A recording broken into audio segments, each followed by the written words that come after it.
Καλώς ορίσατε στο σημερινό αγώνα μεταξύ της ΠΑΕ Ολυμπιακός και της ΠΑΕ Πάφου στο στάδιο Γεώργιος Καραϊσκάκης στον Πειραιά στις 17 Σεπτεμβρίου 2025.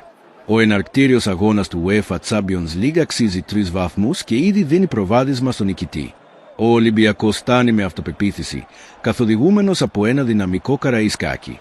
Ο Αγιούμπ Ελκαμπή είναι σε εξαιρετική φόρμα και απειλεί από τα βάθη, ενώ ο Σαντιάγο Χέζε παρέχει ισορροπία και επιταχύνει την κατοχή. Η Πάφος κάνει τον ντεμπούτο της διοργάνωση με οργάνωση και εμπειρία. Ο Νταβίν Λουίζ ηγείται της αμυντικής γραμμής και παίκτες όπως ο Λάντρι Ντιμάτα και ο Μίσλαβ Όρσις προσφέρουν δύναμη και ορισμό στις γρήγορες επιθέσεις τους. Στο 3, ο Ντραγκομίρ υποδεικνύεται offside.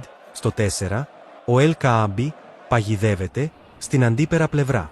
Στο 10, ο Ζαζά δοκιμάζει γεμάτο σουτ και ο Πασχαλάκης εκτινάσεται στη γωνία για να κρατήσει. Στο 15, κάρτα στον Μπρούνο Φελίπε. Στο 20, προειδοποιείται και ο Ντάνι Γκαρσία. Στο 24, το παιχνίδι διακόπτεται για τον Νταβίντ Λουίς που δέχεται φροντίδες. Στο 25, δεύτερη κίτρινη στον Μπρούνο Φελίπε, η Πάφος μένει με 10. Στο 33, ο Όρσιτς μπαίνει αντί του Ντιμάτα. Στο 34, ο τραυματίας Νταβίντ Λουίς αντικαθίσταται από τον Πιλέα.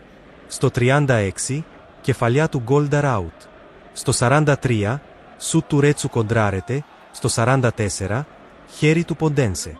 Στο 45, 5, ανάπαυλα, 0-0. Στο 45, ο Ολυμπιακός φρεσκάρει, Ταρέμι και Μουζακίτης μπαίνουν. Στο 48, κεφαλιά του Ελ Καάμπι γλύφει το δοκάρι. Στο 53, offside. Στο 60, ο Ποντένσε πλασάρει out.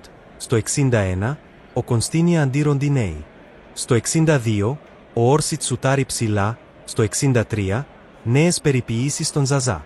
Στο 65, κεφαλιά Ταρέμι άστοχη. Στο 66 και 68, διαδοχικά κόρνερ, ο Ρέτσος αναγκάζει τον Μιχαήλ σε χαμηλή απόκρουση, ο Ποντένσε κοντράρεται και ο Ελ Καάμπι σημαδεύει λίγο έξω. Παραμένει 0-0 στο 68, στο Γεώργιος Καραϊσκάκης, Πειραιάς.